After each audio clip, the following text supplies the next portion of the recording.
This week, artificial intelligence creating jobs, creating trends, and scoring runs.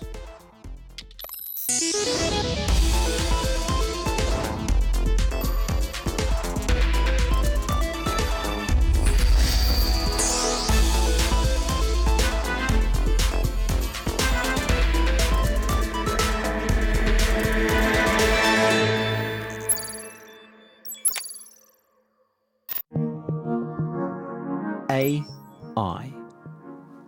That's what the future's about, if you believe the hype. Computer programs that learn from past experience, that improve, and that sometimes learn to solve problems in ways that even we hadn't thought of. Well, here at Microsoft's Future Decoded event, AI is at the top of the agenda. And these days, there are some very real examples of how AI is starting to be able to do things that were once only the reserve of humans. It's learning to drive, to play games. It's learned to paint. It's learned to understand what we say. Each 10 years or so, we seem to have a breakthrough moment where we take a piece of human ability and defeat it with a machine. In '96 it was Kasparov with chess, Lee Sedol with Go last year, and we all worry. What that's demonstrating is our AIs are extraordinarily good now, superhuman in tasks that we can specify and understand. And in fact, they can improve and self-improve. The challenge is this whole idea of general intelligence or transfer across tasks. And that proves much more challenging, much more difficult. We think it'll take many decades to unfathom that. And the old adage was, well, you can't teach a machine to do something the programmer didn't program it. Well, not if you have a learning capacity in the system. It allows it to go beyond the performance that was originally given to the system. And it is certainly true that AI is already replacing us in particular jobs. We'll talk more about that later. But we thought we'd start with an interesting phenomenon which is happening in certain parts of the developing world, where AI is actually creating jobs. See, in order for artificial intelligence to learn, it needs to have access to loads and loads of data. For example, self-driving cars need to have access to images where all the objects in them are correctly tagged. Now, that work is being done by humans. Dave Lee sent this report, not from California, but from where the artificial intelligence journey really starts. This is the Kibera slum in Nairobi, Kenya. More than 1 million people live here. I'm 10,000 miles and what feels like an entire universe away from the lush campuses of Silicon Valley. How are you? Hello! But the people I'm here to meet are every bit as vital to the next wave of cutting-edge tech as anyone you could meet in California. And you have your brother living here? Yeah, my brother, my daughter, my mom. Yeah, Wow. yeah. And they all supported by you? Yeah, they all supported with me. This is Brenda. She's a 26-year-old single mother who has lived in Kibera her entire life. How does it feel to be creating the technology that's going to change the future? It feels so good. At least you get to do something unique from others. At least with my work that I'm doing, I believe in, I work for something that is going to help me, not even me in future, but it's going to help someone in future. Every workday, Brenda travels for around 2 hours to a building on the other side of Nairobi. She is among a team of around 2,000 people who work in this building for Samasource, an organisation that recruits people from the very poorest parts of the world. In some cases, that means those who are earning less than $2 a day. Here, they earn around $9 a day, and their important job is to give artificial intelligence its intelligence. When artificial intelligence works, it sometimes feels like magic, but really what it is data. Lots and lots of data. If you want a self-driving car to know what a person is, you have to feed it loads of pictures of people. If you want it to know what a tree is, it takes millions and millions of pictures of trees. That's what's called training data. And it's here where that data is created. So depending on the instructions, you're going to basically tag or annotate items of interest. Okay. Right. Right. From the street to the vehicles, the buildings, even to the sky. Right. Okay. How's that? That's good. Is that good? Yeah. Not quite right? Not quite right. You know why? Why? The item needs to be squarely inside that box. Right. So if we zoom in, just zoom in. Use this. Turns out no pixel can be out of place or unaccounted for. The sky, the street signs, the pedestrians, the lanes, everything needs tagging. Once the work is done, a supervisor will check it's up to scratch. The quickest, sharpest annotators in the team will win prizes, such as shopping vouchers. Samasource's clients include Google, Salesforce, eBay, Yahoo and many others, working on everything from self-driving cars to online shopping. One recent project for Microsoft's Bing search engine helped it become better at identifying different types of clothing. The building, in many respects, feels like a typical Silicon Valley campus, complete with subsidised food. 52% of employees here are women in a country where having a child can typically rule you out from having a career. Like a lot of people say, if you have a man in the workplace, he'll support his family. If you have a woman in the workplace, she'll support her family and the extended family. So you actually have a lot more impact if you can impact women and allow them to work as well.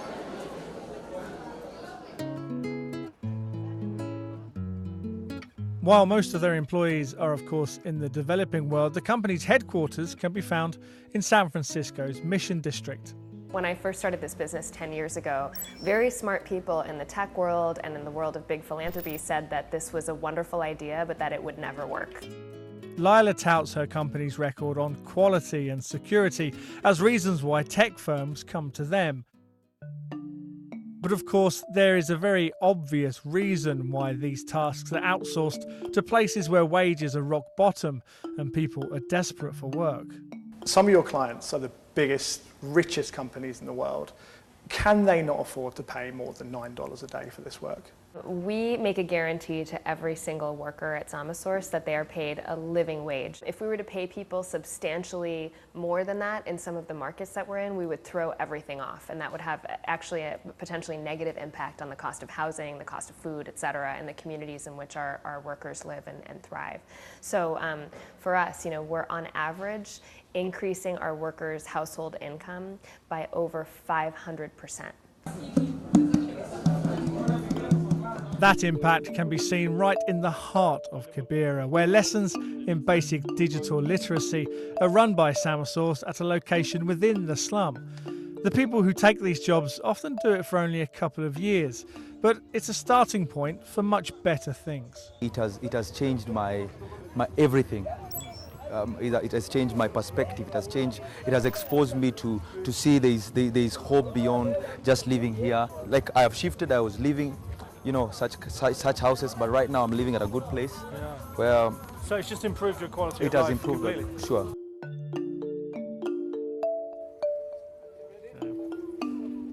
I think there's an obvious moral obligation that the companies that offer this work make sure the workers are valued and safe and protected. And I think we have a moral obligation as well as the people who enjoy the products they create, because AI isn't going to be seen in a place like this for quite some time. But at least what is happening is education, because from what I've seen, Kenya isn't just getting AI trainers, they're getting AI experts.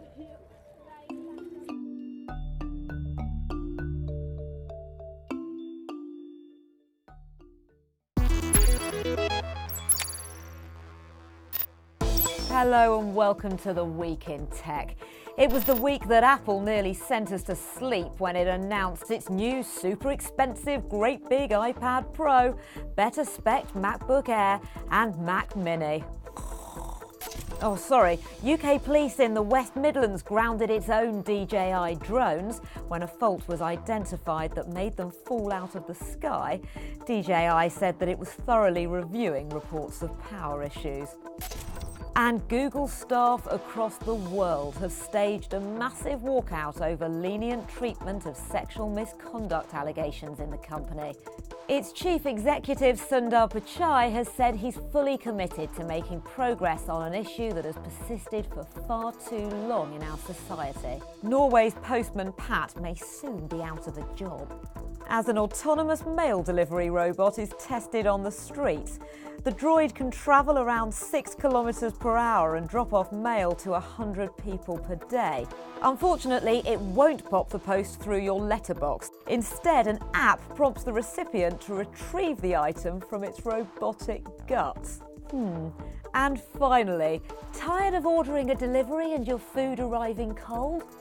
The Tundra Pi Pro, made by Toyota and Pizza Hut, cooks pizza on the go in just 7 minutes.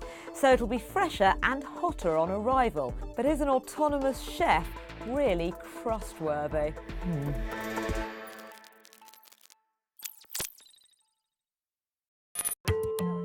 The power of AI is increasingly being harnessed to create tools to aid accessibility. Here's an app which helps users with visual impairments to work out what is around them. So it's basically object recognition. 2 faces. There you go, 2 faces. You can point it that way.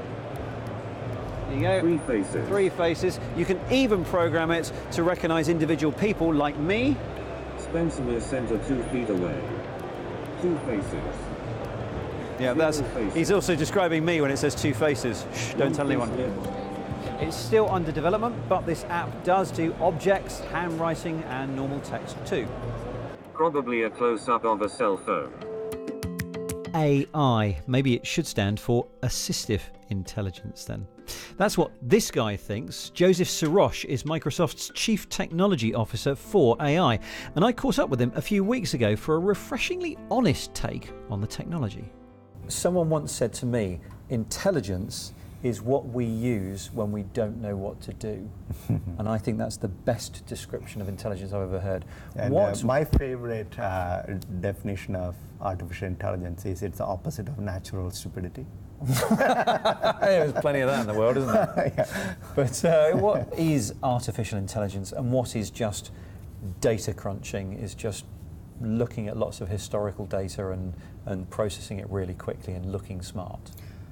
These days, when computer scientists adopted learning from data, they are crunching text and translating it. They're crunching audio input and doing speech recognition. They're crunching images and recognizing things that are in it. So all of that now gives a perception of human-like capability. But it really still is, at the end of the day, data crunching, just different kinds of data. And what happened is, look, in the last 10, 20 years, as mobile phones came and cameras became incredibly cheap and everything, text became digital, like this is not the case, right? So all of this became data. So everything became data. The world became data.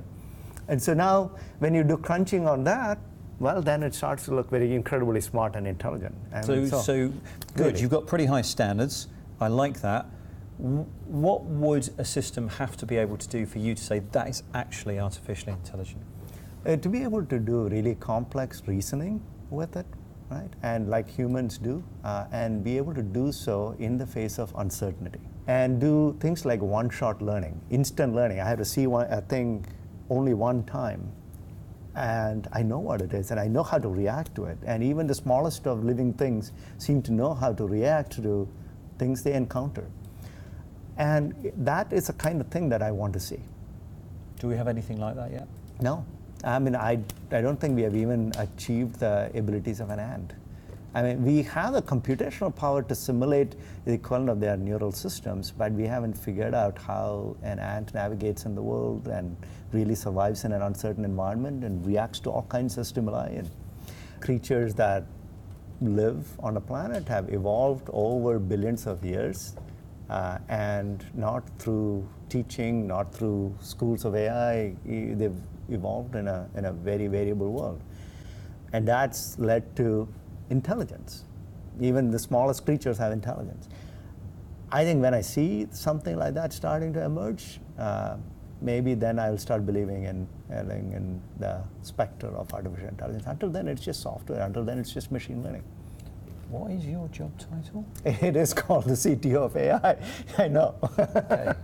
Do you think that's one of the trends at the moment, is to recognise the limits of AI and just say, no, at the moment we're going to give that back to the humans? Completely. I mean, it's called assistive intelligence, right? AI is most powerful when it's augmenting humans. And what we are enabling with the power of all our devices, whether it be mobile phones, IoT, the cloud, algorithms, is enabling humans to be far more empowered in every action. And it's actually not that different from any technology. Your mobile phone empowers you in so many ways, right? And so AI is another software technology that adds to that, layers on top of it, and then extends the human reach, so to speak. What sort of things should today's children be studying in order to work in the world that they will grow into? Creative work. The sort of things that only humans can truly do. Innovation, right? I mean, really the history of humanity is about leveraging technology, standing on the shoulders of giants, and reaching for something new. That was Joseph Sirosh, and more AI now. Now, as sports go, cricket has been an early adopter of technology, with a whole armoury of high-tech video tools used for umpiring decisions. Well, now a former Indian captain has come up with a technology that could give fans an insight into what's happening with the cricketer's favourite weapon, the bat. We sent cricket crazy David Reed to Mumbai. It's too small for my big head. You know the way you remember you were good at something and then it turns out that you weren't? Well, this is me discovering that with batting.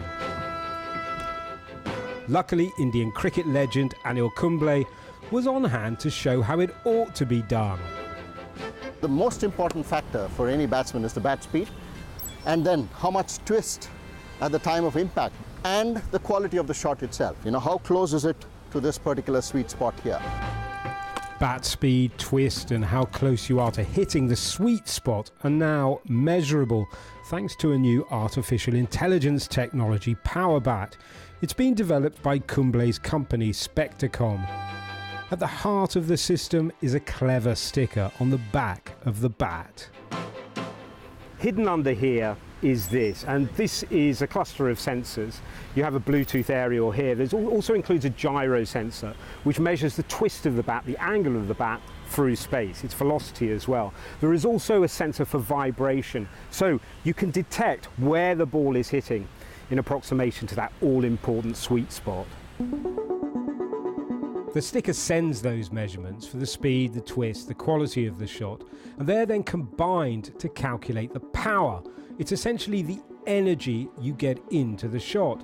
The system aims to take fans watching the game up close to what's happening on the pitch. The first use case is to enhance the fan engagement. You know, everybody talks about timing of the shot. Oh, this was powerfully hit. This was sweetly timed. What does that all mean in real-time numbers, in real-time data? The amateur version of PowerBat communicates directly to a mobile phone via Bluetooth. But because you can't carry a mobile in professional games, with the Pro setup, all data runs through a device hidden behind the stumps. Okay, so this is how the professional system works. The data comes from the tag here on the back of the bat. It then comes through to Stumpy, the stump box, which is buried underground. You can see that this antenna, this bit, would be poking out of the top of the pitch. The data then is sent off down this cable to the cloud, where an algorithm does its work. The Pro PowerBat might end up being used by umpires, especially if the broadcasters now using it in the Indian Professional League call out bad on-field umpiring decisions. The mobile app is more about cricket fans and amateur players getting closer to emulating their heroes. The fan out there who wants to look up to his hero, what is the benchmark for him to achieve? Can you emulate him? Can you be as close to power that he can deliver? Can you do that? That's something that you can do. At the end of the day, by polite arrangement, Anil let me bowl him out. Yeah, it was fake, but I got him first ball and it felt great. Watch him suffer.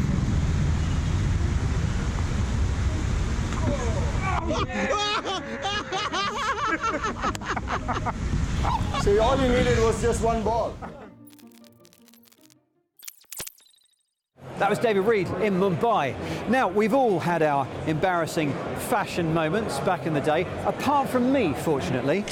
And Emily Bates has been looking at how AI might soon be predicting the fashion faux pas of the future. What do you think? The fashion world moves fast, with some high street stores changing their collections every week to stay up to date with the latest trends.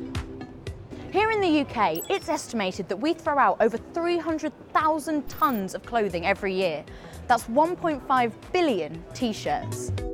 But the clothing industry is now looking to AI in order to try and reduce fashion waste. Many companies are now using artificial intelligence to predict what consumers will be buying in the future. The hope being that this knowledge will cut down on garment production that won't sell, thereby reducing waste. And, of course, increasing their profits. But can technology really predict the intricate world of style? Fashion Pocket from Japan certainly hopes so. So this is the system where we are collecting all the clothing information from all over the world. And by accessing like SNS medias, like e-commerce websites, and which shows quite a few like different trends and depending on the people. And we already collected like more than 25 million and the pieces of pictures, and so that we can analyze the global trend of the clothing items in a very detailed way. By drawing all this data in, Fashion Pockets say they can predict future fashion trends 6 months in advance. Knowing the future of fashion can reduce waste by hopefully making sure that the garments that are actually produced are garments that people want to buy, that they are in line with the trends, with the feeds that people are looking at, that they are clicking on. Clients are basically using this information like a planning process. So based on those quantitative trend analysis, and our client companies are coming up with what kind of clothing items they are going to put at the next season. The AI system detects the colour, shape, pattern and size of the clothes in the images, and also the overall combination of the outfit. All this data is then analysed to show trends based on region. Right, so this is going up. So there wasn't much purple, and now purple is on the rise. This is very important. Buy your purple tops now. Yes, exactly. Especially in Japan market, and people don't wear blue, and so if you. But they used to. But now they're over blue. Blue's done. Totally. No more blue. No more blue. So historically, it would have been the brands dictating what the fashion trends are for the next season. So the designers would be doing all of their research, they'd be going on inspiration trips, they would be putting product onto the catwalk, and that would be putting their stake in the ground and saying, this is what's going to be on trend for the next season. That's all changed. It's no longer brand-centric, it's consumer-centric. If we as consumers are setting the trends, will it end up being a self-fulfilling prophecy, limiting the creativity of designers? It will certainly free up designers' time when you look back to how much time they would have to spend researching a collection versus now how they can be able to use their time more creatively to experiment with exciting new styles. So you can tell me what I should buy for 6 months from now in the UK, and I'll be completely on trend. I haven't analyzed the UK market, to be honest. I have all the information, but still haven't analyzed. Looking sharp, Emily. That's Emily Bates in Tokyo, and that's it for this week.